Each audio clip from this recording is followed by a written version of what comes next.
அனைவருக்கும் வணக்கம். மணற்கேணி எல்லோருமே ஒரு ஏக்கத்தோடு இந்த ப்ரொவிஷனல் தற்காலிக பட்டியலுக்காக வெயிட் பண்ணிகிட்ருப்பீங்க எனக்கு தெரியும். ஸோ இதுக்கு நடுவில் எஸ்ஜிடி இடைநிலை ஆசிரியர் முதல் மாதம் எவ்வளவு சேலரி வாங்குவார் அப்படின்றத உங்களுக்கு தகவல்களாக நான் தெரிவிக்கலான் இருக்கிறேன். நிச்சயமாக வந்துடும் இந்த வாரத்துக்குள்ளாக, இல்லைன்னா அடுத்த வாரத்திற்குள்ளாக ஃபைனல் லிஸ்ட்டு வந்துடும் அப்படின்னு எல்லாருமே எதிர்பார்த்துட்ருக்குறோம். ஸோ அதுக்கு முன்னாடி இன்றைக்கி சேலரி எவ்வளோ வாங்க போகிறாங்க அப்படின்ற விஷயத்த நான் சொல்லிடுறேன். சேனலை கண்டிப்பாக சப்ஸ்கிரைப் பண்ணி வச்சுக்கோங்க. இன்னும் ஒரு சில விஷயங்களை கூடுதலாக நான் இந்த இதில் வீடியோவில் சொல்லவிருக்கிறேன். வருங்காலங்கள்லேயும் செகண்ட் கிரேட் தொடர்பான எல்லா விதமான அப்டேட்டையும் உங்களுக்கு நான் வழங்குறதுக்கு காத்திருக்கிறேன். நிச்சயமாக சேனலை சப்ஸ்கிரைப் பண்ணி வச்சுக்கிட்டால் தான் உங்களுக்கு சேனல் விசிபிள் ஆகும். அதனால் எல்லாருமே முடிந்தளவு சப்ஸ்கிரைப் பண்ணுங்கள். இந்த பே ஸ்லிப்பு பார்த்திங்கன்னா 2012 அப்பாயின்மெண்ட் ஆன ஒரு செகண்ட் கிரேட் டீச்சரோட பே ஸ்லிப்பு 12 ஆண்டுகள் கழித்து இவருடைய ஊதியம் இதுதான். பார்த்திங்கன்னா உங்களுக்கு தெரியும், இதில் சேலரியில் என்னென்ன இருக்குது, என்னென்ன வரும், என்னென்ன பிடித்தம் அப்படின்றத நான் முதல்ல எக்ஸ்பிளைன் பண்ணிடுறேன். அதுக்கப்புறம் ஏன் இவ்வளோ அமௌண்ட்டு வாங்குகிறார் அடிப்படை ஊதியம். ஆக்சுவலாக இந்த 33,100 டியூட்டி பே இருக்கு இல்லையா, இதுதான் அடிப்படை ஊதியம். இதை விட அவர் 12 ஆண்டுகளில் குறைவாக தான் வாங்கியிருக்கணும். ஆனால் 3 இது லெவல் கீழே இறங்கியிருக்கிறார் காலமே.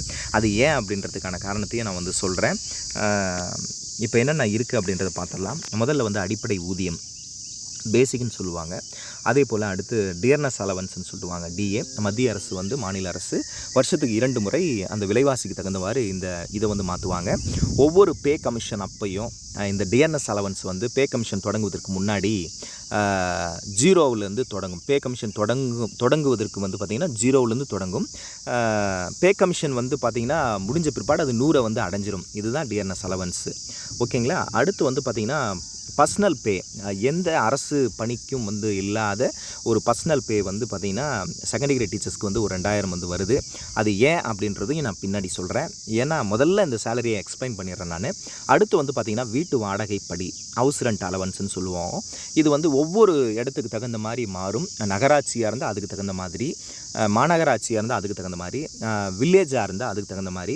ஸோ 13 வருடங்களில் ஒரு 150 ஸ்டார்ட் ஆன இந்த ஹவுஸ் ரெண்ட் அலவன்ஸ் அவ்வளோதான் கொடுக்குறாங்க.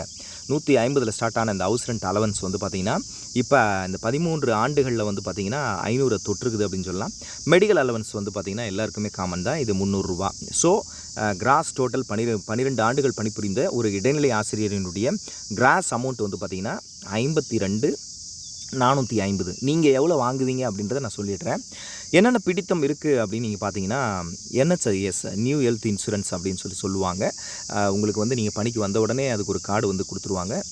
ஸோ நீங்கள் அந்த கார்டிலேருந்து நீங்கள் பார்த்தீங்கன்னா இது பண்ணிக்கலாம்.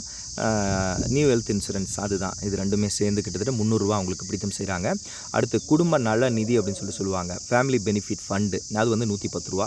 ஸ்பெஷல் ப்ரொவிடென்ட் ஃபண்டு பார்த்திங்கன்னா 70 ரூபா. மொத்தமாக சிபிஎஸ் இந்த மொத்த அமௌண்ட்டில் இந்த இதில் மட்டும் பேசிக் அண்டு டிஏ இதை மட்டும்தான். ஹவுஸ் ரெண்ட் அலவன்ஸும் மெடிக்கல் அலவன்ஸும் பிடிக்க மாட்டாங்க. இதிலிருந்து 10% பார்த்திங்கன்னா சிபிஎஸ் பிடிப்பாங்க. ஸோ மொத்தமாக பார்த்திங்கன்னா எவ்வளோ பிடிக்கிறாங்க அப்படின்னா 5,445 ரூபாய் பிடிப்பாங்க. ஸோ நமக்கு நிகர ஊதியம் வரவு வைக்கப்பட வேண்டிய ஊதியம் பார்த்திங்கன்னா 47,500 ரூபாய் 12 ஆண்டுகள் கழித்து. சரி, முதல்ல அப்பாயின்மெண்ட் ஆகக்கூடிய ஒரு ஃபஸ்ட்டு மாதம் எவ்வளோ சேலரி ஒரு புது டீச்சர் வாங்குவாங்க அப்படின்னு சொல்லி பார்க்கும்போது இந்த டியூட்டி பே எவ்வளோ அப்படின்னா உங்களுக்கு எல்லாத்துக்குமே தெரியும், 20,600. டியர்னஸ் அலவன்ஸ் இப்போ 52 53 இருக்குதுன்னு நினைக்கிறேன் நான். ஸோ அதில் 50% அடிப்படை ஊதியத்தில் 50% தான் இந்த டியர்னஸ் அலவன்ஸு. நான் 50% நான் போடுறேன். நான் 10,300 போடுறேன். இப்போ ஒரு 4% ஏறி இருக்குது. பர்சனல் பே எல்லாத்துக்கும் காமன். ஹவுஸ் ரெண்ட் அலவன்ஸ் ஒரு 1000 ரூபா நான் போடுறேன். ஏன்னா இவ்வளோ கம்மியாக இருக்காது. ஒரு நகராட்சி அந்த மாதிரி ஒர்க் பண்ணோம் அப்படின்னா கண்டிப்பாக ஒரு 1000 ரூபா இருக்கும். அலவன்ஸு மெடிக்கல் அலவன்ஸ் பார்த்திங்கன்னா ஒரு 300 ரூபாய். சரிங்களா. மொத்தமாக பார்த்திங்கன்னா ஒரு 3,0,0 38,000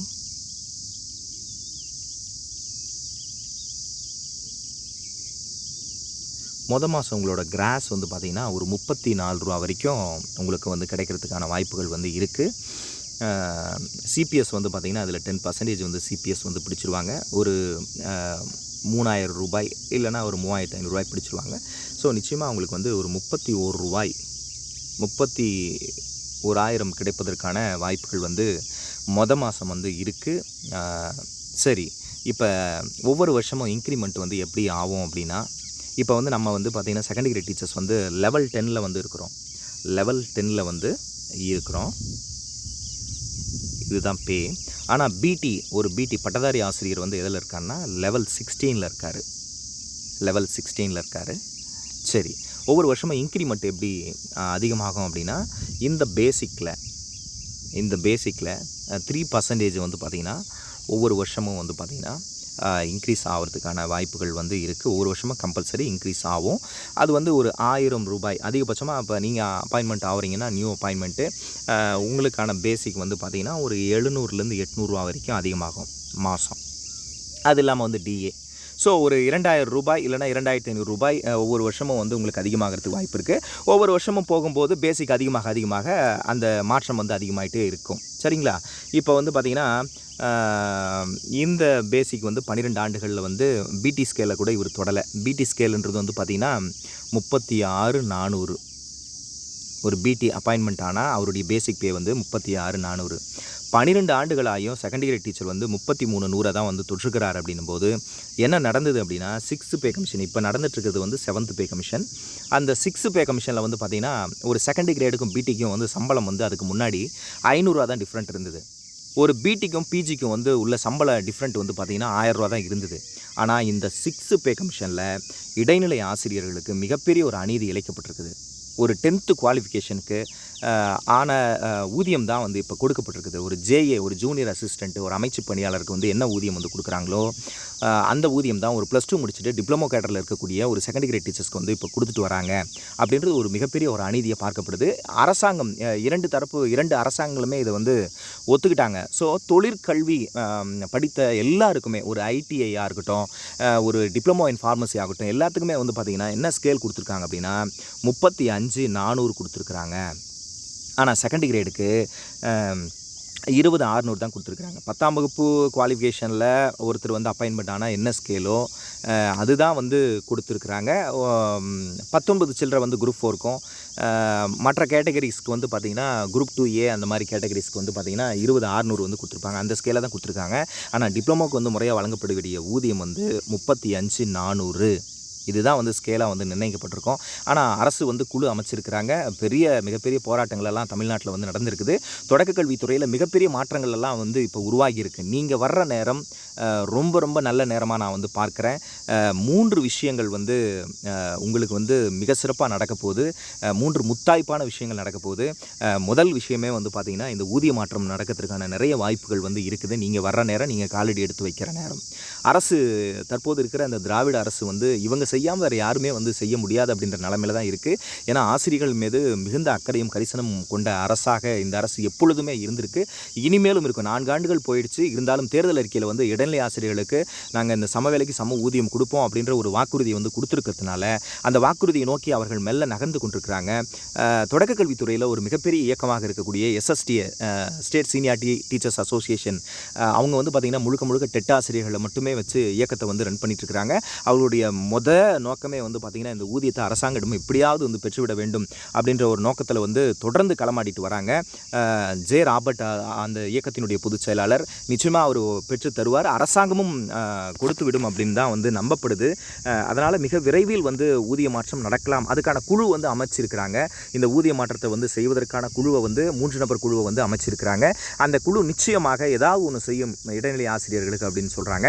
அதனால தான் நான் முன்னே சொன்னேன், ஸ்பெஷல் பே, பர்சனல் பே ஏன் கொடுத்துருக்குறாங்க அப்படின்னா இந்த ஊதியம் வந்து குறைந்ததை இடைநிலை ஆசிரியர்கள் ஊதியம் குறைந்ததை ஒப்புக்கொண்டு மாண்புமிகு முத்தமிழ் அறிஞர் கலைஞர் அவர்கள் 2011 அவருடைய ஆட்சி முடிகிற வாக்கில் நான் இந்த குறைந்தபட்ச ஊதியத்தை இப்போதைக்கு கொடுக்குறேன் வச்சுக்கோங்க, நம்முடைய திராவிட அரசு பின்னாடி வந்த பின்னாடி நான் நிச்சயமாக நான் செய்து கொடுக்குறேன் அப்படின்ற ஒரு வாக்குறுதியை கொடுத்துட்டு போனார். அதுக்கப்புறம் 10 ஆண்டுகள் அந்த அரசு ஆட்சியில் இல்லாமல் போனதன் காரணமாக மிகப்பெரிய ஒரு இழப்பை இடைநிலை ஆசிரியர் சமுதாயம் சந்திட்டு வருது.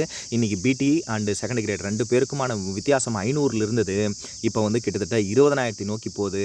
ஒவ்வொரு வருஷமும் இன்க்ரிமெண்ட் ஆக ஆக ஆக அதிகமாக இந்த வேரியேஷன் இன்னும் கூடுதலாக தான் போயிட்டுருக்க தவிர குறையில ஸோ நிச்சயமாக ஒரு விடிவு காலம் பிறக்கும் அப்படின்னு நான் நம்புகிறோம். இதுதான் உங்களுடைய சேலரி. இன்றைக்கி இந்த சேலரி சம்மந்தமான விஷயங்கள் இதுதான். அடுத்து 3 முக்கியமான விஷயங்கள் அப்படின்னு சொல்லிட்டு சொன்ன முன்னையே, ஒன்று ஊதிய மாற்றம், 2வது உங்களுக்கு ட்ரான்சஸ் பணி மாறுதல்.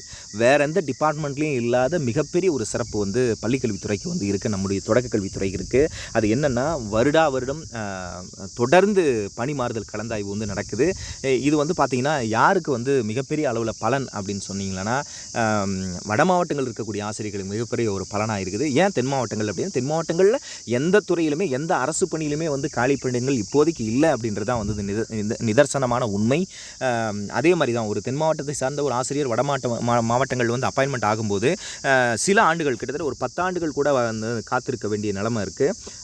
ஸோ அது மாறி முன்னாடியெல்லாம் பார்த்திங்கன்னா யூனியனுக்குள்ளாக அந்த சீனியாரிட்டி இருக்கும். இப்போ ஒரு டிஸ்ட்ரிக்டில் 10 ஒன்றியங்கள் இருக்குன்னா, யூனியன்ஸ் இருக்குன்னா, அந்த யூனியன்ஸ்குள்ளார தான் அதுக்குள்ளாரையாக தான் நீங்கள் பணிமாறுதல் வாங்கிக்கணும். யூனியன் டு யூனியன் நீங்கள் போனீங்கன்னா கூட உங்களோட சீனியாரிட்டி போயிடும். டிஸ்ட்ரிக் விட்டு உங்கள் டிஸ்ட்ரிக் நீங்கள் போகிறீங்க அப்படின்னு சொன்னால், நீங்கள் அங்கே போயிட்டு ரொம்ப ஜூனியராக அங்கே இருக்கிற ஜூனியராக தான் நீங்கள் போய் சேரணும். ஸோ அந்த மாதிரி ஒரு நிலமை மாறி இப்போ ஸ்டேட் சீனியாரிட்டி ஜிஓ நம்பர் பார்த்திங்கன்னா 243ன்னு சொல்லுவாங்க.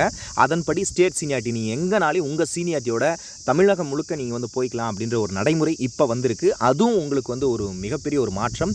அடுத்த மாற்றம் பார்த்திங்கன்னா டெட்டு தீர்ப்பு, உச்சநீதிமன்றத்தினுடைய தீர்ப்பு. டெட்டு இருக்கிறவங்க தான் பார்த்திங்கன்னா பதவி உயர்வுக்கு போக முடியும்.